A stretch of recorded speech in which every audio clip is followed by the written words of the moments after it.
Hello and welcome to the 8th episode of Tech Horizons. My name is Madeline Skillen, I'm the Regional Marketing Manager at Procore Technologies, and today I'm joined by Andy Boutle, Head of Digital Construction at Alec. In today's episode, we'll be discussing information management. Hi Andy, how are you today? Very nice to see you. I'm good, thank you, and thanks for having me along. You're welcome. It's good to have you in the podcast booth, finally. Yeah, definitely. I've been looking forward to it. Andy, just to kind of brief our listeners, could you give me a bit of an overview in your background and what brought you to the Middle East and certainly to working at Alec? Yeah, sure. So I'll start with what brought me here. So I'd always, in my career, I'd always wanted to do a spell abroad and work abroad, and I'm not a spring chicken anymore, but it got to the point where I thought I'd missed that opportunity.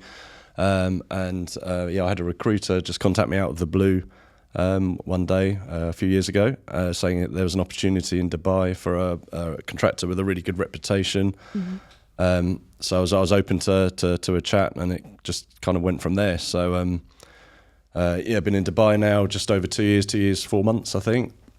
And what do I do at Alec? So as you said, I'm head of digital construction.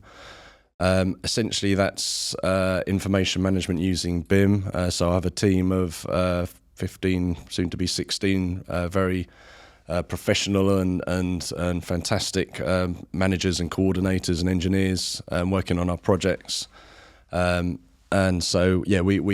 We deliberately rebranded to digital construction from BIM specialist, just because I think it resonates better with your colleagues. That it's a bit more accessible to get people to buy into that that discipline or that way of working. So, but essentially we're BIM specialists, but we do a bit more than that. But BIM's all about data anyway, right? So in terms Absolutely. of like just broadening that scope, it kind of seems fitting, I would say. Exactly. We do look at things outside of BIM as well that wouldn't necessarily fit in that in that process specifically, but it all complements each other. Like you said, and it's all about managing information and data. Brilliant. And speaking of information management, that's obviously what we're here to discuss today. In terms of the region's approach and perhaps strategy to information management and data consolidation, where would you say we're at currently? So in UAE specifically or MENA generally? Or I think let's speak about MENA generally, and then maybe delve down into the UAE. So obviously my experience now is a couple of years in working in UAE and of course Saudi, because Alec operate in both regions. So for me, one of the culturally, I think it's not too different to the UK, and there's a laser focus on digitalisation in the region, which is really nice. Obviously, there's some of the world's most exciting construction projects ongoing and in the pipeline. So it's a really good place to be.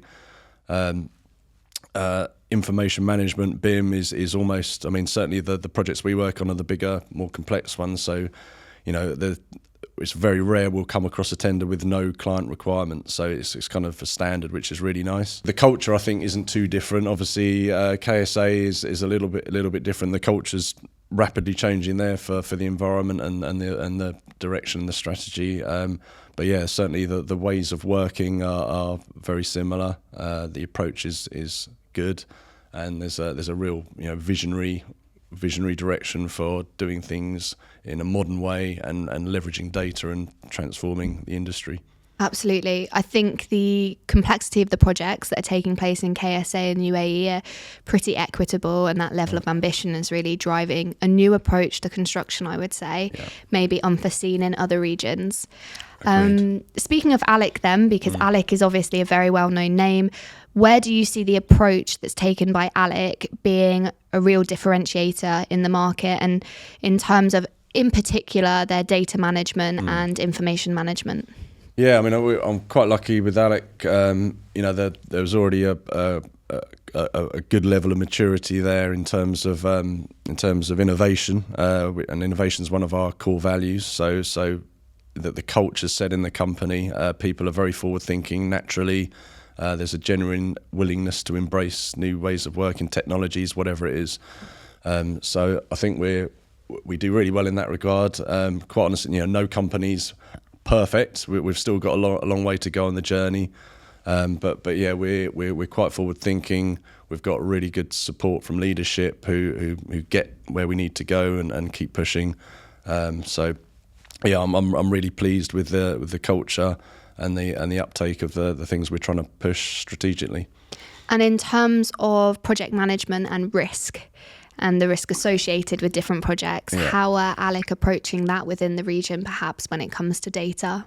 Yes, that's a good question. So I think we've got a number of, I've got a few answers to that. So actually, one thing I'm involved with at the moment, we've just launched our annual innovation challenge program called Tahadi. It's the second one Alec have done, and there's a number of challenge groups within there from people across the business who would be interested in becoming part of a team to tackle those business challenges. The one I'm involved with, which is really good, and I'm really pleased to be involved with, is streamlining how we report. So that's not just looking at how we report. It's the architecture in the background, the technology, pulling data from systems to try and automate some of these mundane manual reports that we all do, so as to digitalise and actually get those insights. Because when obviously the insights then allow informed decisions, and we can now mitigate risk. So that's something we're on with, and there's pockets of excellence going on, but there's probably not a standard across the business. So that the team I'm working with are looking at that, exploring how we currently do things, how we could maybe streamline, are certain reports even necessary and read by anyone. But yeah, we hope to get to a point where it's certainly semi-automated. There's different levels of detail for different people needing to consume these reports. We can get a lot more efficient and get those early insights. So that's one answer. At project level, we're just, again, standardization is a really big benefit to where you can standardize. So we've got an online risk register that's managed in a database. Nothing traditionally that would be done on an Excel workbook, but having it online and having it a bit dynamic, so you can filter out open risks, high priorities, different warnings, and trying to standardise that across the projects, again, is having quite a positive effect. So, and of course, the stuff we do with BIM and information management is to be open, collaborative, and to understand and close out issues and risks before we put spades in the ground and pour concrete. Sure. So it seems that a big part of your role really is then focusing in on standardization, streamlining efficiencies, particularly when it comes to information management. Absolutely. And then trying to obviously improve the profitability off the back of that. I mean, that's a key concern for any large GC like Alec. Absolutely, yeah. In terms of that focus then, how do you see the shift and some of the challenges moving away from kind of that paper-based Excel approach, more to an automated process, which you say these projects have been supporting? Yeah, and again, it's culture and what people are comfortable with, and of course you have to understand and acknowledge that. I mean, in terms of the Excel piece, we all have ERP systems, we have CDE solutions, we have document management, we have all of these systems, but I think if we're all honest, still big portions of businesses operate on Excel. And Excel's a fantastic tool for certain purposes, but if it needs more than one person to contribute and that data needs to be passed on, shared, exchanged, it's trapped in an Excel workbook on someone's hard drive or on their network. So yeah, we're trying to digitize the gaps, I'm calling them, and moving into like a relational database where you can actually integrate and connect to other systems. So your master data may be in the ERP, you need to pull that and then into a solution to then reuse that data rather than someone typing it 10, 15, 20 times into different areas in a spreadsheet. So part of that will be examining that and seeing how we can like push and pull data between systems and be a bit more efficient, minimize human error and standardize, which is key to all of it. Minimizing human error when we're moving away from those more onerous Excel spreadsheets. Because everyone's under pressure, and if you're having to type in the same information into 5 bits of a document somewhere, of course errors happen, and so sometimes they can be minor errors that doesn't really have any impact, but sometimes it could have a considerable impact. So yeah, and I think when it comes to data accuracy, we talk about it on almost every podcast, but it's kind of like rubbish in, rubbish out. Absolutely, yeah. So exactly that. You need to make sure that everything is kind of at the highest quality at all times. Completely. Especially when people are going to be living in these built environments, right? It's not just a responsibility during the project, but it's also post-project. And these can have massive implications on kind of the operational phase of Exactly. Yeah. And the way in which people then use and move around that built environment post closeout.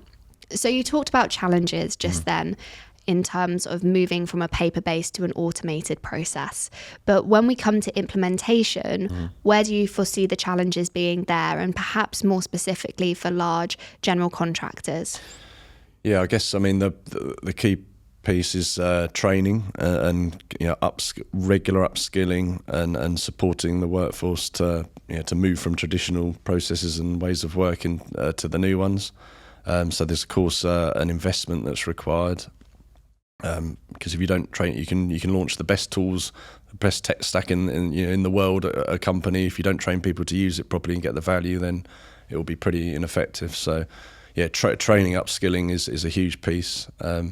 And just communicating clearly, I think, and helping people to understand and leverage the technologies and the processes that we're trying to get them to follow. I was on a panel discussion this morning I was moderating, and it was actually talking about soft skills for success. Yes. And you just touched upon communication and that being kind of a key component when it comes to successful implementation. Any thoughts on the roles of soft skills kind of in this implementation phase? Absolutely. I mean, I'm a big fan and understand I'll answer that in terms of if I'm recruiting, I'll obviously technical skills are desirable experience, but actually it's the soft skills, the personality, are they a good communicator? Can they gel with the team? Are they a team worker? That's more important to me than the stuff that can be learnt or taught. So soft skills is critical. And like you just touched upon, to be honest, often soft skills are harder to acquire or cultivate than the harder skills. Yeah, so much can be learnt, but some things can't. It's either part of you or it isn't. Yeah. Exactly. Empathy, which plays into a lot of our communication, plays a key role in that. And can you teach somebody to be empathetic? I'm not so sure, not authentically empathetic perhaps. Exactly. So definitely something that needs to be of a focus, I think, in the implementation phase, because a lot of companies will really double down on the technical skills part of implementation and not recognise the impacts that those softer skills like communication, empathy, good leadership, business negotiation, because you have to get internal buy-in during implementation. I mean, you can essentially, digitalisation is change management, and you need to affect people in a positive way to come along for the journey. So you're right, without understanding their challenges, listening, talking to people in different ways, or giving a different approach to different personalities, and that's a huge part of it. That's at least half of it, and the technology's the other bit. Do you think people are scared of digitalisation? It's a massive buzzword. We talk about digital transformation, digitalisation, digitization. Do you think that ultimately people worry about the implications of bringing systems into place that could potentially, replace their roles, or do you see it more as this is just an evolution of the roles and you'll be given more time to then focus on other skills? Yeah, I mean that's the way exactly you pitched it exactly right there, and the way we pitch it as well. And I think there probably is a bit of trepidation there. I think we've got that was a few years ago in industry where you're trying to put me out of the job. A robot's going or a machine's going to do my job. I think mostly industries kind of beyond that, and we now. No, we just need to leverage the technology and the things that are coming at us to our best. And yes, job roles will probably change. Some jobs now may not be there in 5 or 10 years because we've got AI and all of those sort of things. But actually, you can repurpose those people to do other jobs, maybe more exciting jobs, and to service the robots or maintain them or whatever it is, rather than data entry or something like that. So. It's an evolution, but we're rapidly on the way, and we just have to get on with it and make the best of it.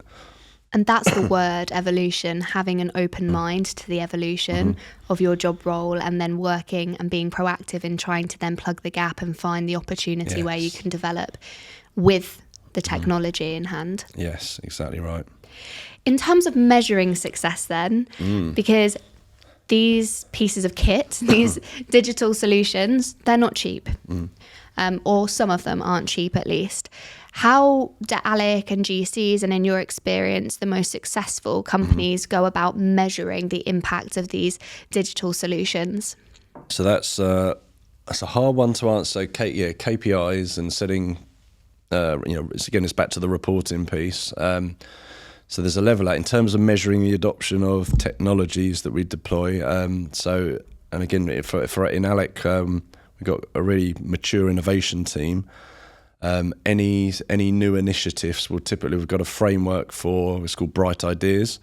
So anyone in the company can go on our intranet and suggest an idea, put it under a category, a topic, and then it will go to a predetermined committee, whatever that topic is, to vote through.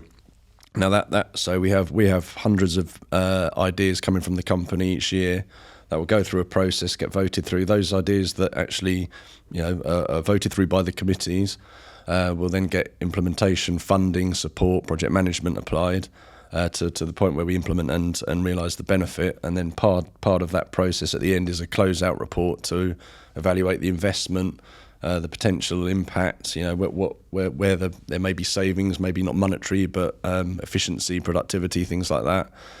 So we do have a nice big catalogue of anything new we deploy, and it may not even be technology, maybe something else under the innovation umbrella that is measured. So we've got all of our ideas and our implementations with kind of KPIs around how well it was implemented, what the benefits were. So that's how we manage it at the moment. That's really interesting. I've not come across a company that has that continuous feedback loop. And those are ideas submitted from people at all levels? Yes, yeah. So right from most senior level right down to the most junior level across site and office-based and site working. Okay, brilliant. And then in terms of the continuous improvement, that cross-referencing of KPIs and the success of different implementations then helps to feed into the improvement of the next. Exactly. And something else, a really nice side benefit of that is when we, 2 years ago, we may have evaluated a bit of technology or whatever it was, and then, it may be by someone else, or it may not be fresh in your mind, and then we've got this back catalogue to go, we already looked at this 2 years ago, but actually let's have another look because it may have come on, or so we kind of know what we've evaluated, why we haven't chosen it, maybe why we have, and what the high level KPIs. And then all of our ideas are also dashboarded, so again we can start to look at indicators and KPIs. So that's something Alec are really good at actually. Brilliant. Changing tack slightly then. Off camera, we talked about your focus on building standards and the role that you've played in the past, especially when you were based out in the UK, with specific reference to ISO 19650. Yes.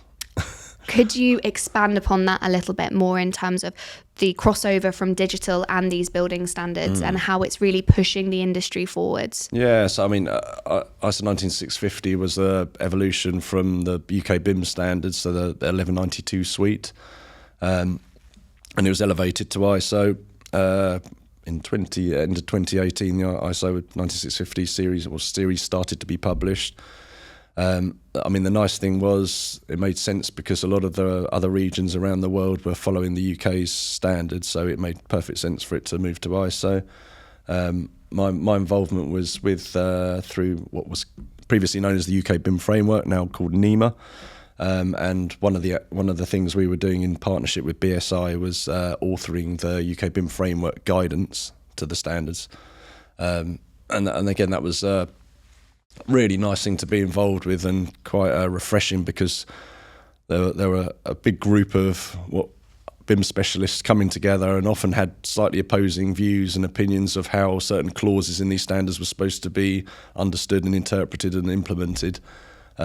So, we were all getting in a room and thrashing out a shared agreement of actually, okay, this is probably the best practice of how you may go about doing that task or activity, which is now captured in that free guidance online.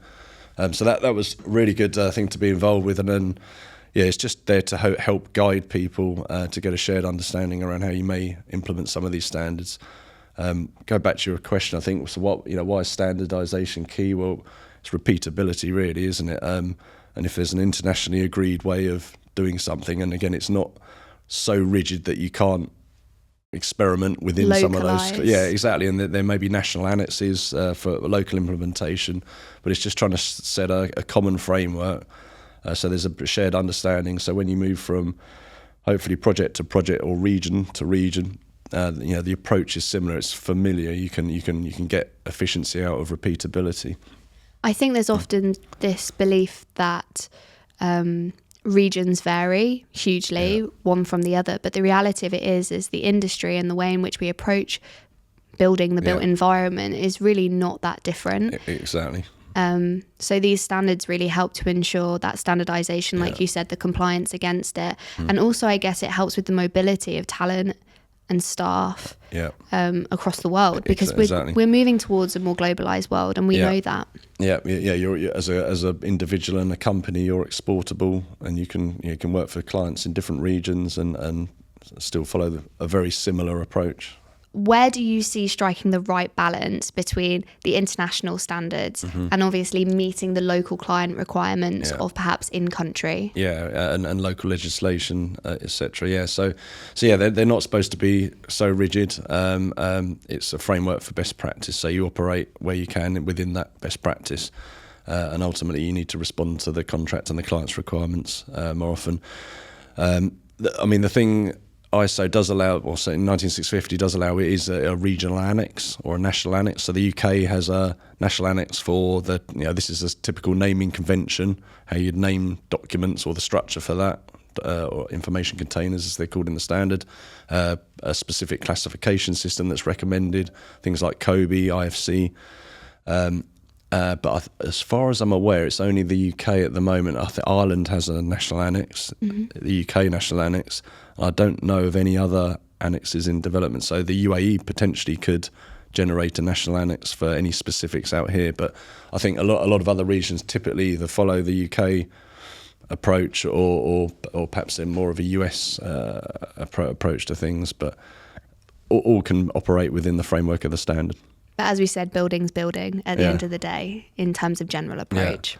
The other thing that people I think causes a bit of confusion is depending on procurement routes and contract types. But again, ISO 9650 is supposed to be it's written at an appointment level, so from one party to the other. So almost regardless of whether of the contract type procurement route, you could still follow it. It's still applicable. Sure. But there are some differences in terms of culture, let's say. What role do you think cultural difference plays, especially in this part of the world where we have many numbers of cultures? What role do you think cultural difference plays in maybe the management of information throughout the project life cycle, etc.? That's a good question. Probably a considerable one. I guess it depends on those individuals' exposure to certain standards or ways of working, whether they've cut the home nation, have they done things subtly differently? What role have they been in? So I think it all boils down to the project leadership when you come to implementation and setting the organisational standards and standard operating procedures and what the project wants to achieve. But not always a negative thing. I think sometimes when we talk about cultural difference, it's seen in a slightly more negative light, whereas actually it can propel people on to consider solutions that perhaps they're not familiar with, and therefore you're bringing a number of different thought leaders to the table and really coming up with more innovative ideas. And you said, that's one of the key values held by Alec, is that they're innovators within the industry. Yeah, I know, and to your point, the more diverse a team is, typically the better performing it is, whether it's gender, background, ethnicity. Like you say, you need different opinions and different ideas, and everyone to come together to get the right answer. And cultural difference as well in terms of the soft skills. We talked about, obviously, you just referenced how people go to build and perhaps their procedure in the run-up to that, but also the ways in which we negotiate culturally can be different. The ways in which we communicate can be different. So there's a huge amount to navigate your way around, but indeed. Those soft skills are absolutely essential in that context. Completely agree. Yeah, for sure. So in terms of BIM versus digital twin, I actually spoke to Christina Savian, a mutual friend of ours, last week about digital twins. She knows digital twin stuff. She certainly does, the queen of digital twins. And we touched upon this, what's the real difference between BIM and digital twins? How do you foresee that difference? So, well, for me, again, there's no. Well, I think there is a accurate definition, but I'm going back to the work that was done in the UK by the Centre for Digital Built Britain. Did you sync with Christina before you answered this question? Because she answered it exactly the same way. Okay, well, there we go. So, and again, for me, the key differentiator of a digital twin is the connectivity between the cyber and the physical. So, whether it's a data set, a 3D model, whatever the cyber is, the data, it has a connection to the asset it's monitoring. And there may or may not be some automated or semi-automated or manual interventions between the two. But I think marketing, no offence, marketing teams from different vendors around the world, it's the latest buzzword, isn't it? Digital twins. So all of a sudden, a BIM software became a digital twin solution. You're like, it's not really, is it? But again, there's different. I think there's different versions now, interpretations. I've heard of digital shadows, which could be a digital representation of something, which kind of is part of BIM. So I don't think there's really a right or wrong. It's just, it does frustrate me a bit when suddenly what we've been doing in BIM suddenly becomes a digital twin. But that's probably my problem, not anyone else's.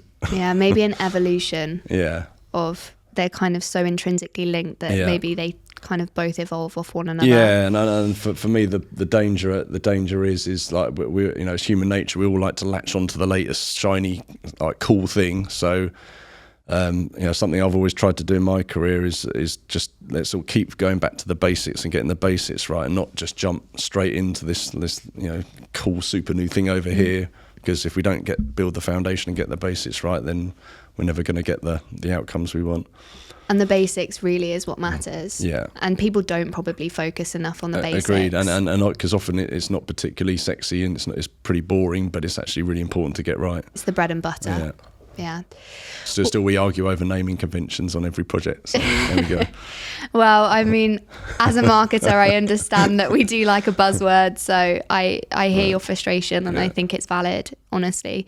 But interesting to get your take on it. Yeah.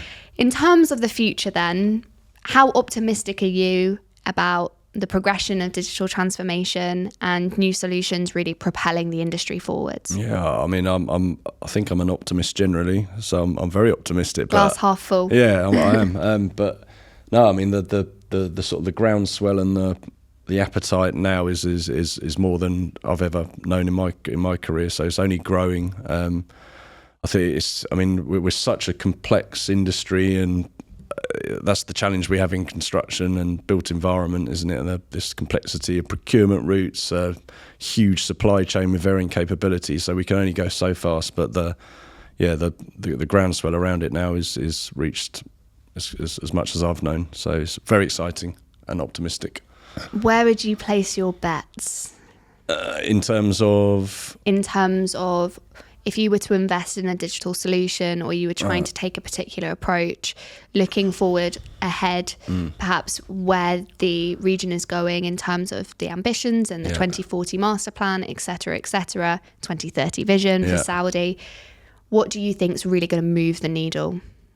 It's got to be AI. That's the obvious answer, isn't it? But I mean, the amount that I think that's going to disrupt and change positively, hopefully, because it could go horribly wrong as well if it's not governed right. But AI has got to be the game changer that's going to suddenly. I mean, we're currently using a few AI assistants.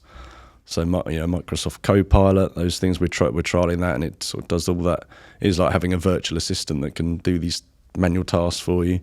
But I mean, that's just the tip of the iceberg. It's over the next 5 years, it's going to change dramatically. So interesting, very interesting. Yeah, absolutely.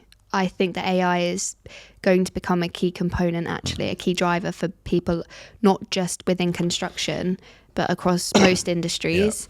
And across most functions, even within marketing. Yeah, absolutely. We're seeing it play its role already. And it just puts even greater focus on data and what you said earlier, getting data trusted and right, isn't it? Because I think as good as AI will be, if it's working off bad data, then not going to get what we want. Yeah, and we talk about that a lot in terms of you can't expect AI to make accurate forecasting and predictions if you're feeding it. Yeah, if the history it's been fed is wrong. Exactly, Yeah. the algorithm's going to be, the trending is going to be off. Absolutely.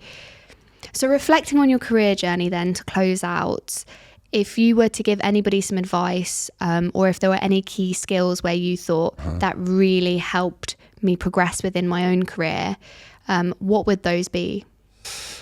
So I think always build a network, and both internally within your organisation, but also externally, is just as important. Connect with like-minded people from your competitors. I don't like to call it competitors. Your people working in the same sort of organisations, and get that connection, because if you can come, you may become an expert in your field, but there will be always one. There'll be a few things where you're like, I'm not so expert in that, and sometimes having that external network can help, and you can share and get best practice. So that's really important.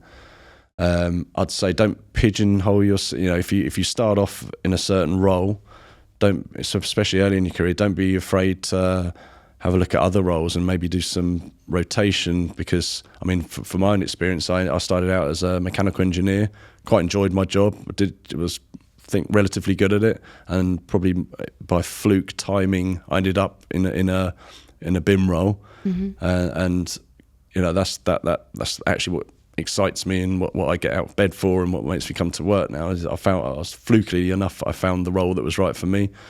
So don't be afraid to change course earlier on in your career. What else would I say? The network piece, absolutely important. And Power of three. Yes, exactly. Yeah, you're only 3 connections away. Yeah. That one. If we talked about it, soft skills, communication. That is core to any role you've got in construction, because you're working with teams. Work on your communication skills from the off, because if you can't communicate well, you can be the most technically brilliant person in the world. You won't get very far. And try and understand. I guess in roles that we do, you have to be resilient. You're going to get knocks. You just have to pick yourself up and carry on, keep plugging away, and try and understand where colleagues may want to not want to follow what you're trying to train them or upskill them to do. Try and understand what their pain points are, and put yourself in their shoes to try and work it through. I think the network piece is very important, especially in this part of the world. My mentor once gave me a piece of advice. She said, you're the sum average of the 5 people you spend the most amount of time with. Right. So That's be good. selective with who you spend time with. Yeah. And then the other thing that she always said is, don't be the smartest person in the room. Yeah, exactly. Exactly right. And I think that's what I was saying. Don't be scared to reach out to your connections to go, how do you do that? I'm really a bit lost. I don't know. Tell me. Yeah. And that's super helpful. Andy, thank you so much. I really appreciate you taking the time to spend your morning with me. And no doubt I'll see you at a few more events in the future, and I wish you the best of luck. Thank you very much. Really enjoyed it. No problem. Thanks, Maddie. Thank you.